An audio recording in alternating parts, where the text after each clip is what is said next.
On today's special crossover edition of Locked On Blue Jackets and Locked On Wild, Dean Evason makes his return to the Xcel Energy Center.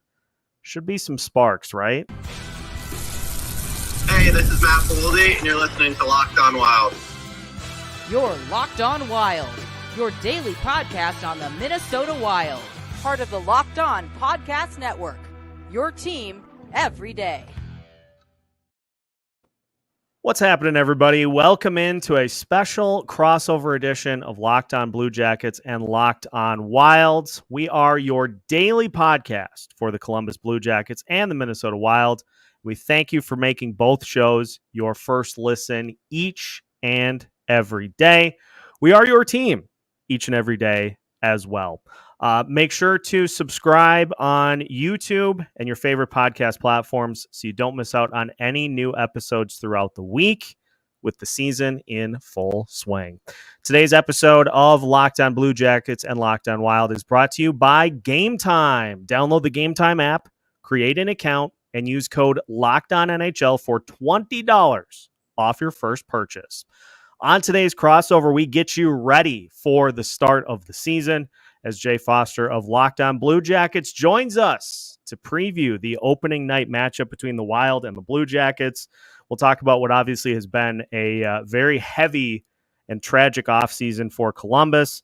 We'll talk about Dean Evason's return to the Xcel Energy Center, and we'll talk some Wild here as well today. My name is Seth Toupal, host of Locked On Wilds, credentialed media member, and host of the show since 2021. As mentioned, we're joined by Jay Forster of Locked On Blue Jackets. Jay, it's time. The season has begun. Happy to have you with here to break down game one. Yeah, it's going to be a time. Am I talking about the game? Am I talking about the season? No one really knows, but here it is. It's been, like you said, it's been a long off season. It's been a rough off season. Kind of a complete opposite in shift in terms of tone from the last time we spoke, when we were all so optimistic and so excited. And now I'm like, how do we get through this season? But we do it a game at a time. Yeah. And the Wild is not a terrible first game, I feel like. Yeah, and we'll dive into the specifics here at the end of the show. But obviously, you hit on the A topic, and let's just go right there first for Columbus. Obviously, something that nobody wants to have happen during any season at all, any point of the season. And especially somebody who was as universally beloved as Johnny Gaudreau was. Both him and his brother were killed in the offseason in a tragic situation in which they were home for their sister's wedding, killed by a drunk driver. Just awful. It hit everybody hard, and I can only imagine that it's something that the Blue Jackets will be going through the entire season. Like there's no manual on this. It's just something that they're going to have to process throughout the entirety of the season, which is obviously like it's a tough blow, and it's not something that is going to heal immediately. Like it's just going to be a wound that's going to be there for a long time. Yeah, 100%. Like you said, it's probably one of the toughest days of hosting this podcast is kind of recording the episode immediately after Johnny and his brother passed away, which, just over a month ago. Now it still feels extremely, extremely recent. But it's so tough because of that. And like, not even in terms of an on ice impact, because obviously Johnny Gaudreau was a difference maker on the ice, off the ice. By all accounts, every single person that's ever interacted with him has a great story to tell about him, like the big balls of plain pasta. A personal favorite of mine is the time he didn't take any shoes apart from his game day shoes to Florida. So he just wore shorts and dress shoes when the team went out, like during the day, which, is always going to make me smile. But this is a guy, like, he was everyone's favorite player that didn't play for their team. You know, he was the guy that, hey, who's your favorite player that isn't on your team? And 9 times out of 10, the answer is Johnny Gaudreau. So it's a huge loss. Like, emotionally, hockey-wise, like, there's no way around that. They do not have you can't replace a player like that, even if you just kind of go in terms of pure hockey. How do you replace a 60-point player a month before the season starts? Like, you don't. So the Blue Jackets have kind of had to make the best of a bad situation. The hits keep coming. Boone Jenner and Dmitry Voronkov. Seemingly nothing injuries that have turned into, well, they're probably going to be out until the spring. Boone Jenner got hurt in practice. Dmitry Voronkov got hurt 15 seconds into a game in the preseason. Like, it just feels endless. And not to, like, compare one tragedy with, like, a season-ending injury, but, like, God, when do the Blue Jackets get a break? Yeah. You know? So, like I said, the last time we spoke, we were all smiles, all optimism. This team was going to make the playoffs and was going to be great. Now I'm kind of like, man, let's just get through the season. And it's so tough to predict. I've been thinking about a lot about this recently in terms of, like, the Blue Jackets season specifically, because it really could go either way. You know, this team could rally around each other. They could use the grief to kind of really come together as a team. They could surprise everyone, and they could basically just kind of bully their way into the playoffs in memory of Gaudreau, you know? Or they could fall apart.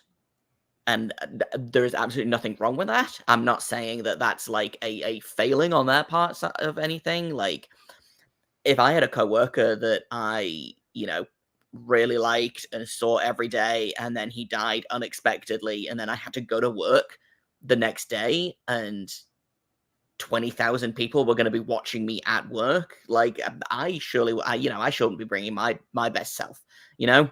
So I really have no idea which way this is going to go for the Blue Jackets in terms of, are they going to rally, or are they going to, like, just kind of, is that grief going to be too heavy? Yeah. There's no way to know.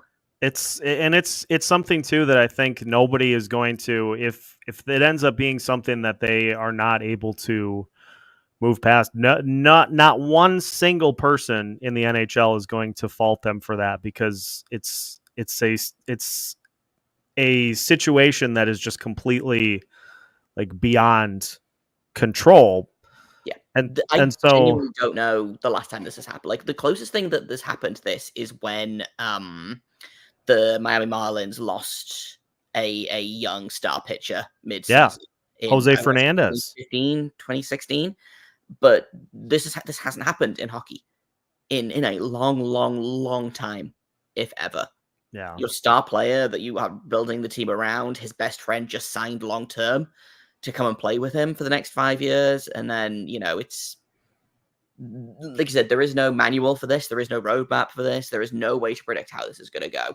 The team could go 0-82, and I don't think any one person will be able to sit here and be like, well, they should have done better, you know? So, which I guess is not a silver lining necessarily, but, like, the expectations for this team are they show up and they try. Mm-hmm. You know, the expectations for this team 6 weeks ago were playoffs, or just short of missing out on playoffs. You know, brand new GM, brand new coach, bunch of new faces, young guys taking steps forward. To now we're looking at this of, like, they've kind of scrumbled together a roster based on waiver pickups and PTOs and, you know, things like that. And so it kind of, they really have made the best of a bad situation. Mm-hmm. A really, really bad situation, you know? Yeah. So it is what it is. It sucks, but hockey, it's back. And I think it's probably going to be a relief for a lot of them, and that they can think about playing hockey and not think about how Johnny Gaudreau is not here anymore, you know? Yeah, I think that's a really good point too, is that you can use it as a kind of an escape to just get back to the normal routine, or as normal as it can be, can, I think, help a lot of those guys with just trying to continue to grapple with this. Like, I've said this before, you know, no one processes grief the same way. Like, there's no, okay, you're going to be over this in 4 weeks. It pops up at the most random times. the most just seemingly out of nowhere sorts of things can lead to, the grief coming back. And so it's going to be a long process. And I think it's going to be a tough night for the Wild as well, because they're kind of opposite this. Yeah. Like how do you prepare for a game like that? If you're the Wild, you've got this team that's coming in that has been basically ripped apart by tragedy.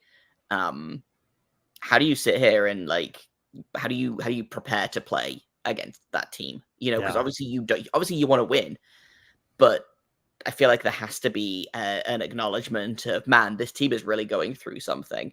Mm-hmm. How do we deal with that? How do we welcome them into this building? Obviously, Wild home opener, emotions are going to be high on both sides. Return of Dean Evason, which I'm sure we'll get into in a minute. There's lots of storylines here, but yeah, I don't envy any team that has to play against the Blue Jackets this season, especially in this early going where we're still kind of figuring out what is this team going to be.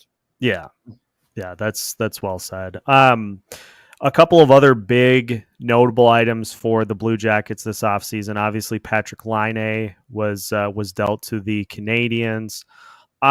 What were you surprised by the return in that? The Blue Jackets attached, I believe it was a second round pick to move the entirety of the salary, or was that always going to be the best outcome? Was getting that cap off the books? And that's another thing too that has kind of changed since since everything's gone down.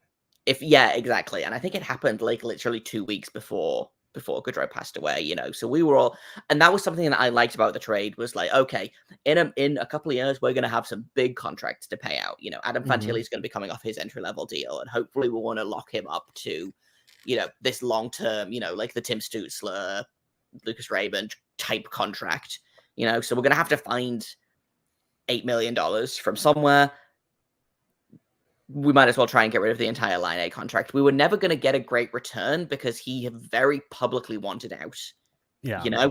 Which 100% his right. I'm not going to sit here and criticize him for that. I am fully in favor of players saying, hey, I don't want to be here anymore. I'm really unhappy here. I would like to go somewhere else. Great. Good for you. Obviously the Canadiens season hasn't really started how they hoped, with Laine out 2 to 3 months, I think, with a knee injury. But the Blue Jackets got a good piece back in Jordan Harris, who I'm really excited about.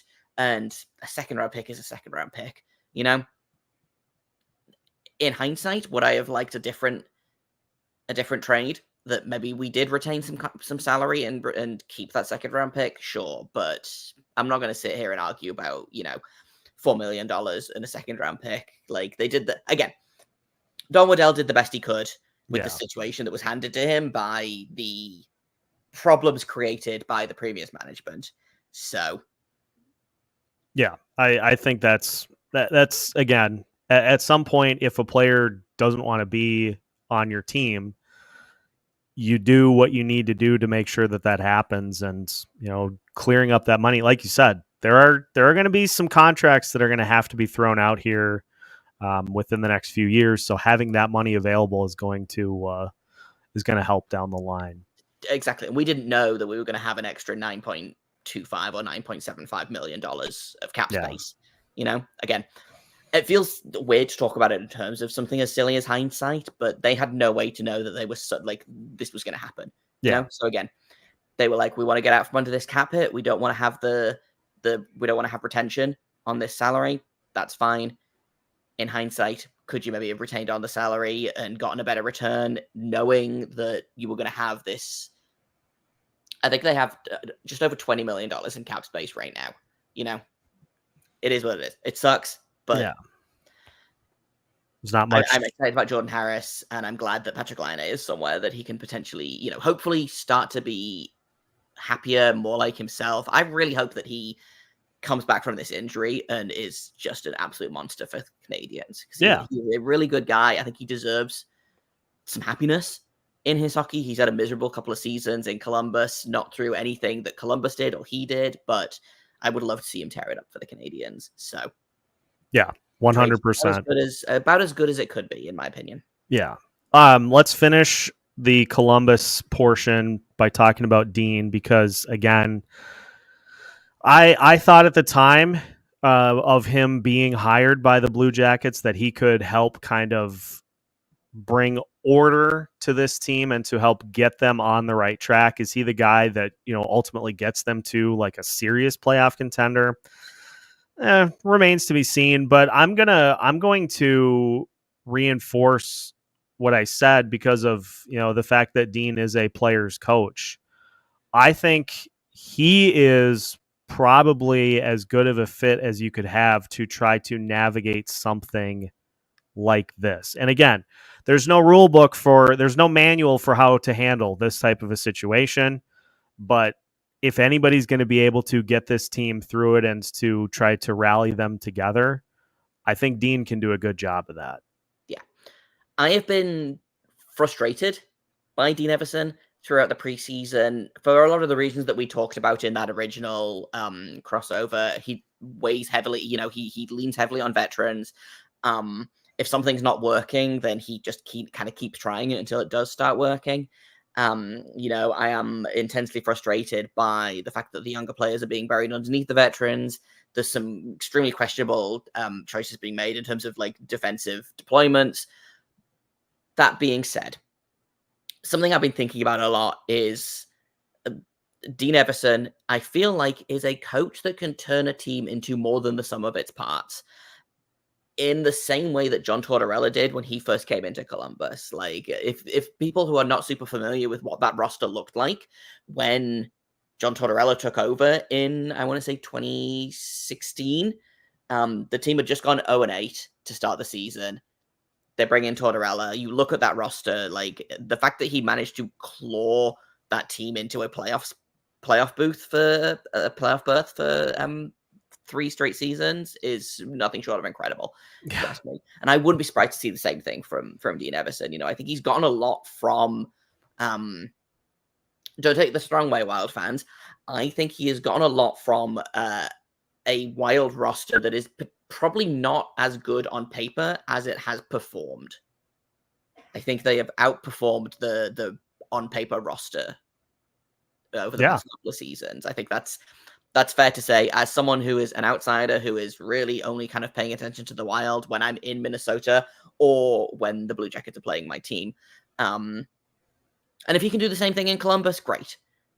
I think, like you said, again, how do you imagine getting a new job as the manager of somewhere and then you go there and then 2 weeks later, your like most important employee passes away suddenly, and you have to kind of guide the entire team through this. It's not a job that I would envy anyone, but I'm glad that they have a more experienced coach to guide them through this, as opposed to, a first-time NHL head coach, for example, or a guy that's only got a couple of years experience. Yeah, I think that if anybody's going to be equipped to handle it, I think Dean can navigate that. So let's flip to a little Wild conversation here. Jay, I'll let you ask any burning Wild questions that come to mind so that your listeners can get a little more familiar with their opponent here for this first game of the season. We'll talk Wild as we continue today's special crossover edition of Locked On Blue Jackets and Locked On Wild after this. Today's episode of Locked On Wild and Locked On Blue Jackets is brought to you by FanDuel. Hey, NFL fans, you can start the season with a big return on FanDuel, America's #1 sportsbook. So when you get a hunch in the middle of the game, you can check out the latest stats, view live play-by-play, and so much more on the same page where you place your bets.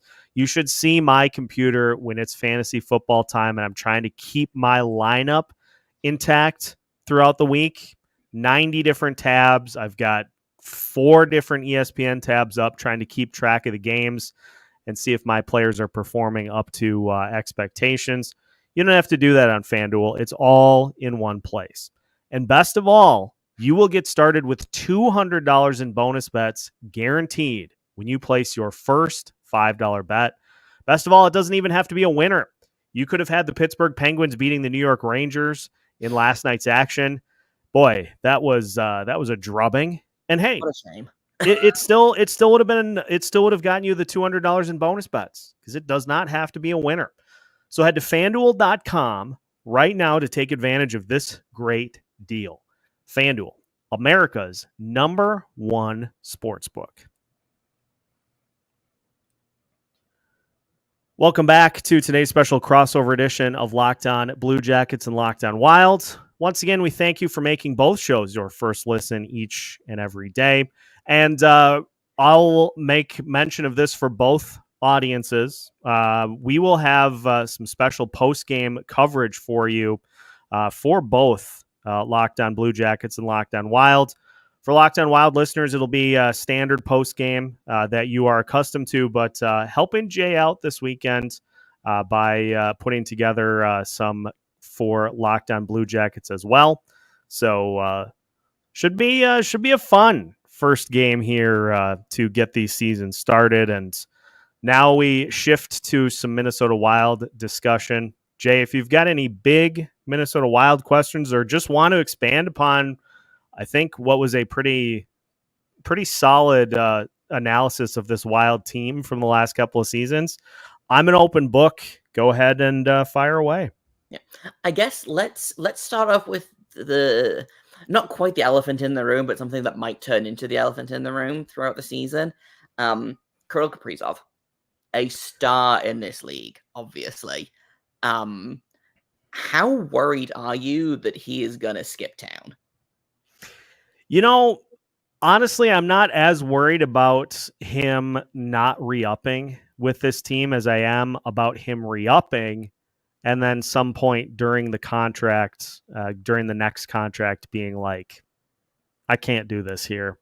There are a lot of factors that work in the Minnesota Wild's favor, namely that they can offer more years and money than any of the other teams on the market. But that's not the whole piece of the puzzle. That's not the whole pie. Like, you have to show that you are a legitimate contender for not only making the playoffs, for that participation ribbon that a lot of teams value quite heavily. You got to show that you're a legitimate Stanley Cup contender. And I think this season is going to be really telling because we go into the season and it seems like the Wild have a much better depth situation than they've had in years past. It seems like they're in a situation where a lot of the spots on this roster have prospects that are ready to step in at either some point this year or definitely next season. And so if you're Bill Guerin, you are pointing to guys like Joel Eriksson Ek, like Matt Boldy, like Marco Rossi, Brock Faber, and saying, all right, this is going to be our next core that you are going to be part of. We're going to go to war with those guys. And the Wild have in their top 10 prospects, probably 6 guys that are not only like pretty close to locks to make the NHL level, but to be high impact players as well. You got Riley Heidt, who was given a chance in preseason to try to potentially make the roster. Now, he didn't look like he's ready at this point, but he still is a tremendously talented scorer that's going to be a top 6 guy. You've got Danila Yurov over in the KHL. Final year that he's going to be there. He'll be on the Wild roster next year. He has top line upside for this Minnesota Wild team. You've got Liam Ogren, who we'll see at points this year, and depending on how things go with Marcus Johansson, we may see him a lot this season. And so it's kind of a 1-2 approach. Is we've got this core that we're building around. We've got some quality players that may not be like in that inner ring, but are definitely in the supporting cast. And Bill Guerin just has to hope and trust that those guys will perform up to the level that they need to. And then at that point, you go to Kirill and you say, we want you to be the bullseye. We want you to be right in the middle as the focal piece to what this team is building. And at that point, he'll either re-up or we have to look at whatever comes next. But I think I'm pretty confident that he will sign on the dotted line. It just depends on what the team looks like around him. Yeah, for sure. Which is something I wanted to talk about as well, actually, because something that I've always admired about the Wild is, despite the fact that they usually finish kind of drafting between 16 and 24 overall, somehow they've picked up a lot of really solid prospects, like a lot of the guys you just mentioned. I love Liam Öhgren. Jesper Wallstedt, I think, is my favorite goalie prospect in the game right now. I think he's spectacular, and you picked him up 20th overall somehow. Yep.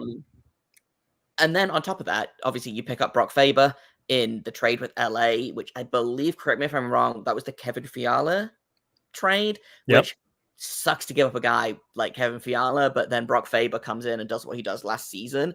The future seems really bright in Minnesota in a way that kind of has snuck up on a lot of people, I think. Is there something a final piece that needs to click into place for the Wild to take that next step, do you think? Because I feel like they've been consistently, I feel like they have been consistently a playoff team. Yeah. And also consistently a playoff team that goes between 5 and 7 games and then says, see you later. Do they have the pieces in the organization to take that next step? And is that next step this year?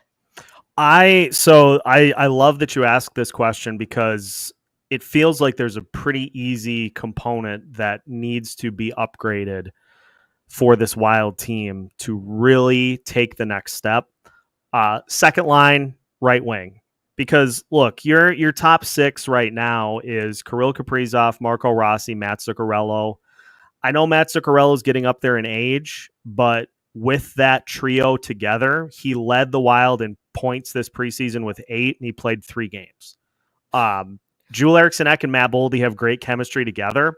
The missing piece is going to be, they've had Marcus Johansson fill that spot, and I charted it last year. He had 40, I think the actual number was 47 games in which he had 1 shot or fewer on net. You just can't have that type of production from that spot. Your second line needs to be able to complementary score to take pressure off your first line. If they can get somebody to come in there and to just take Matt Boldy and Joel Eriksson Ek to new heights, whether it be Liam Öhgren, whether it be, which by the way, the Brock Faber trade, that first round pick that they got in addition to Brock Faber, Liam Öhgren. Tidy work from the Wild. I love Kevin Fiala. What a stupid good trade that turned out for the Wild. Yeah, that is one. I think that is one. And, Fiala's been really good in the regular season for the Kings since he went there. Obviously, he has kind of disappeared in the postseason as he did here. But it's one of those things where for what he's been paid, Kevin Fiala has produced at that level. But we're just scratching the surface with what Brock Faber can bring to the table. Like you're talking about a guy who I think as his offense improves, he's going to be a steady, 12 to 15 goal, 50 to 60 point defenseman, which is outrageous value. Like getting a guy like that. Oh, and drafting Zeev Buium with the 12th overall pick, calling Philadelphia and saying extremely good work. Yeah, I forgot about Buium. Again, my highest ranked defenseman in this draft was Buium. Just add that, sprinkle that in, and that'll be 2 years down the line. That'll be your top pairing, Faber and Buium, and that's disgusting. I'm so glad that the Blue Jackets play in the East.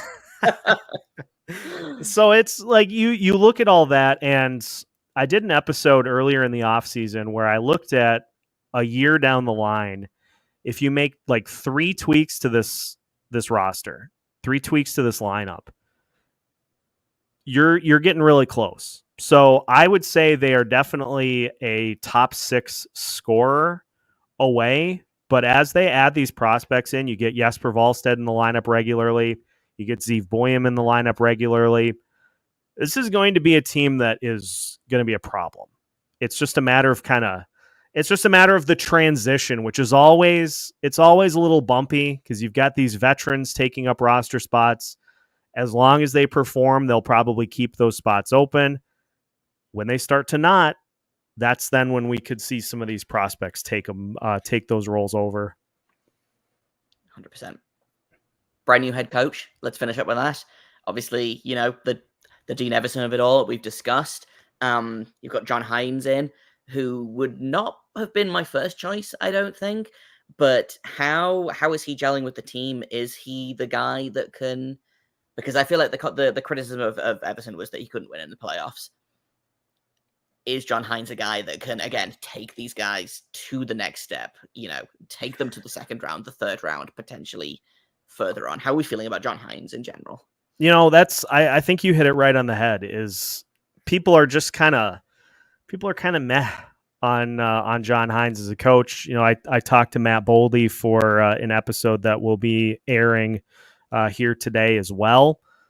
The players like him. They like John Hynes. He I think is a little more demanding than Dean was at points. I've heard from a handful of players just how tough the preseason was, how tough training camp was. It was physically demanding, because I think one of the very subtle tweaks that John Hynes made that did make a difference was not trying to be like we're going to slow you down and physically wear you down type team. Like we're going to try to go the opposite way of almost every other team in the league. He came in and he kind of realized we do need to play more of that modern style, even though we might not have as much speed as other teams do. And so I think that has allowed the Wild to more evenly compete with a lot of teams, except the rest of the Central Division. But I like some of the in-game tweaks that he makes. He's one of those. I call him a battle general, a tactician. Like he makes tweaks in game that I really like. Obviously, the one that got all the headlines last year was when we were playing Nashville late in the season. Game was tied in overtime. He pulls Marc-Andre Fleury for the extra attacker, and the Wild end up getting the 2 points. And had Nashville scored with the empty net, you don't get any points. And so I like that he is willing to put it all on the line, because I can very confidently say that that's something that Dean would not have done. So I like that he does that. I like that he kind of he seems like he has a really good pulse of what's going on during the game, to where he may say, okay, Kirill, I'm going to put you with these guys for a shift in the third period to see if we can throw another wrinkle at the opponent that they're not ready for. I like some of that stuff, but ultimately, like you said, it comes down to, can you win in the postseason? So far, he has not. Will a Wild team that has had a lot of failure in the postseason recently be the perfect match for a coach that has had no postseason success himself? Is that the big equalizer that leads to a deep playoff run? I guess we'll see, but I like a lot of what I see. I like pieces of what I see. I just need to see a little more. Yeah, which it's game one. And we're talking a big game about how we're not sure if Dean Evason can do this or that, or if John Hynes can do this or that. We haven't even seen game one yet. Right. Dean Evason specifically, we have 8 preseason games of evidence for what's going on. It's fine. Calm down, folks. I know that the Wild fans are probably just as temperamental, shall we say, about how the team is doing, but relax. It's going to be fine, guys. I promise. And if it's not, then you can figure that out 2 months down the road. Yeah. Don't worry about it. I promise nothing bad is going to happen. I have taken a new tone this year, and I frequently use the phrase, I have to trust, in that if there's something that I don't like about the lineup or about a particular player in a particular spot, I have to trust that Bill Guerin is going to see that. And if a particular player isn't holding their end of the bargain into the season this year, I have to trust that there are going to be changes made. And so, it's if I've learned anything doing this, as I'm sure you can attest as well, it's a long season. It's so long. Yeah. There's a lot of butter. There's a lot of toast. You got to spread the butter to make it last the entire year. So we'll see. but I'm sure there are some interesting wrinkles, and I know there are, because we're going to get into them next as we dive a little deeper into the game itself. And so we'll finish by taking a look at game one tonight between the Wild and the Blue Jackets. That's on the way as we finish today's special crossover edition of Locked On Blue Jackets and Locked On Wild after this. First, though, we got to talk about game time. I love using game time. I love going to live hockey. I love to go to last-minute live hockey as well.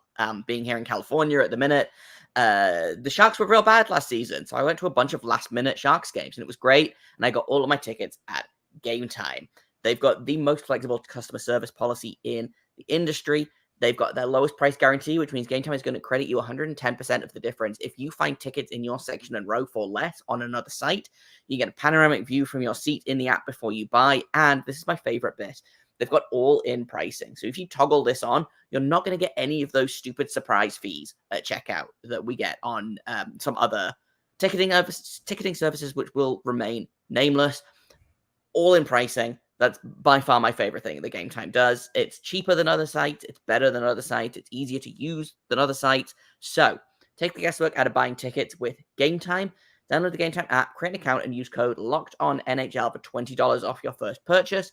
Terms apply. Again, create an account and redeem code LOCKEDONNHL for $20 off. Download Game Time today. What time is it? Game time.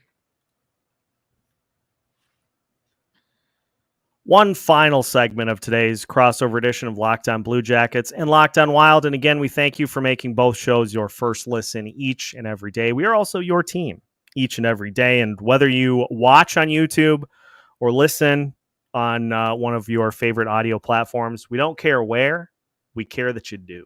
So we thank you for being loyal listeners, everydayers, and part of the lineup here at Locked On. All right. Let's talk a little bit about the game tonight, because I think you brought up what is a really key narrative to this game is how are the Wild going to handle all of the extra emotion that's going to be out there on the ice in the game. Obviously, I would imagine the Wild are going to do some sort of a tribute, moment of silence type thing.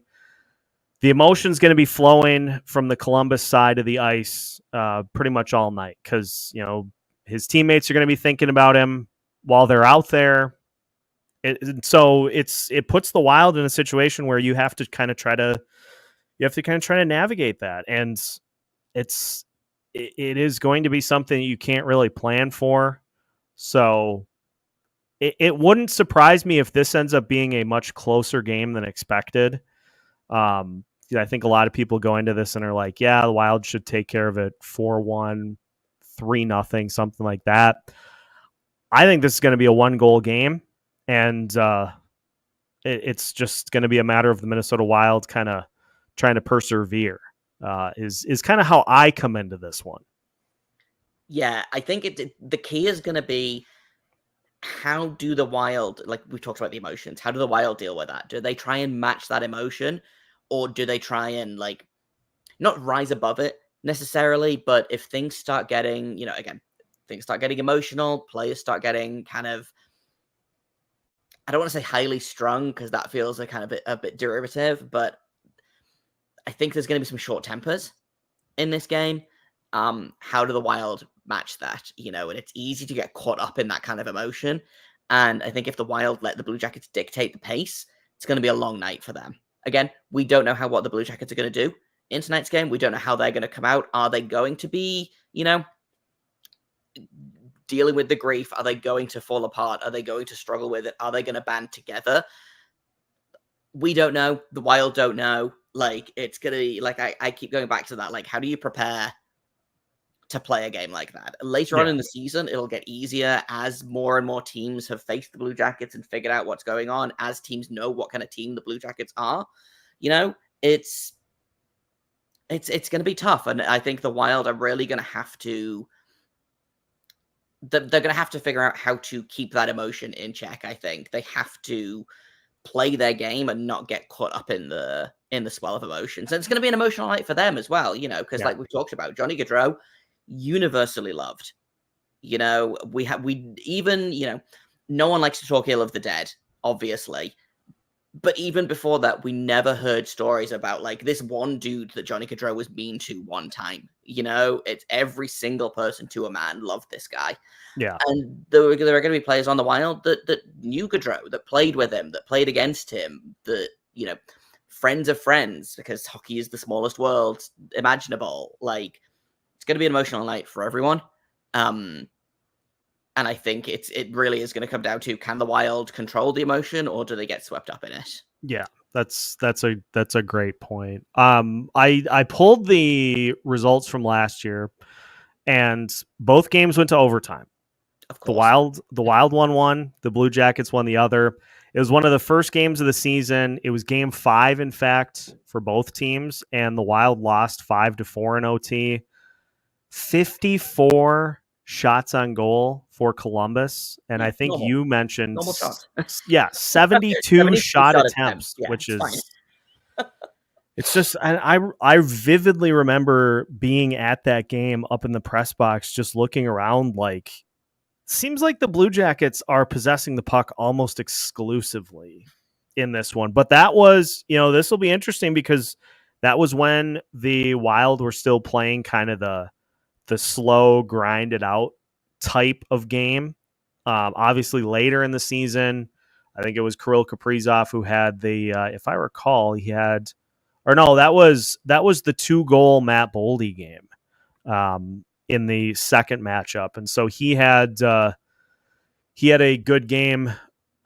Kirill, that's what it was. Kirill Kaprizov did not play, and so Matt Boldy stepped in and took the lead, and the Wild ended up being able to win that matchup. But Columbus, I'm sure, still has plenty of speed, and so the Wild need to be aware of that. They need to be able to match that, and don't get caught on your end of the ice for 3.5 minutes. Easier said than done, I think. Yeah, it's going to be interesting because I feel like if Dean Evason comes in, and again, we don't know what he's going to do. I have liked what I've seen from the Blue Jackets systems in preseason. I think they have looked a lot more structured. They've looked, dare I say, competent in their own end, which I don't think they looked at all competent at any point last season in their own end. Whether that's due to Dean Evason, whether that's due to different personnel, etc. Like, this is going to be a completely different roster than the Wild faced last year. Yeah. And even before the obviously losing Gaudreau, losing Jenner and Voronkov to injuries, Don Waddell, the new GM, was very clear. He was like, there's going to be half a dozen new faces on this roster this season.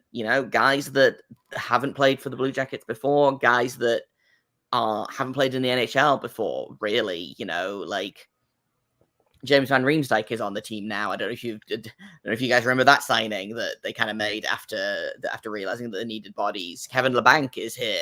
Zach Aston Reese claimed on waivers a couple of days ago. Jake Christiansen, a longtime Cleveland monster in the AHL, has made the opening night roster and is going to be playing. A lot of new faces for this team. This is going to be a completely different team than the Wild faced last season. So I don't think they can go into it expecting to see the same result. Yeah. I do feel like these teams go to overtime against each other way more than is normal, considering they only play each other twice a year. Because I vividly remember, I want to say it was like 2018 or 2019. I was in Minnesota for the Blue Jackets game. Alex Wennberg, overtime winner, a controversial one. I think the puck might have gone in off his glove. Longtime Wild fans may or may not remember that. I was delighted by it, and so were the other 4 Blue Jackets fans in attendance in the entirety of the Xcel. But I wouldn't be surprised if this game goes to overtime. And then the score resets. Yeah. It's 0-0. Which we talked about this a little bit off mic. I wanted to kind of have some fun with it. Sure. Because why not? We have fun here at Locked On Blue Jackets. We have fun at Locked On Wild. Predictions. And so I'm going to ask you, Seth, what's the final score going to be? And who's going to score the game-winning goal? I think I'm going to go 4-3. I think the Minnesota Wild win. Like I said, this has a tight game written all over it because I think it's going to be tense. Emotions are going to run high, and I don't think the Wild are going to pull away in this one.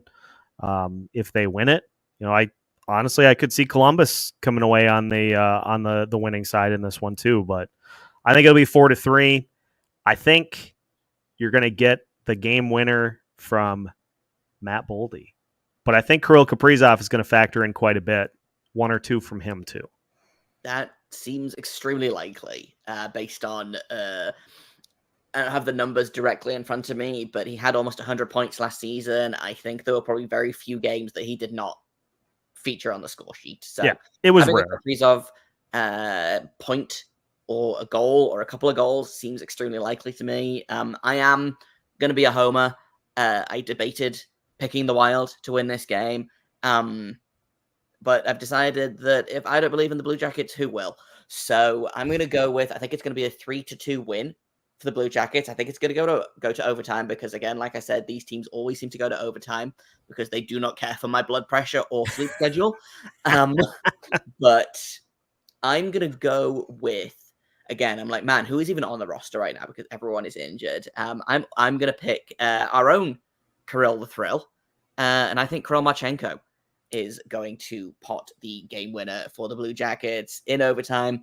Do I think it's going to be a good goal? No, I think it's going to be the stupidest goal you've ever seen. But they don't ask how, they ask how many, So we'll see who's right in probably about 12 hours after you guys have listened to this. Yeah, that very much tracks because the first goal that Philip Gustafsson gave up in the preseason, it deflected off of Marco Rossi's stick, went straight at the goal, and went over Philip Gustafsson's head into the net. So beautiful game. Yeah, there is just disastrous puck luck that rears its ugly head.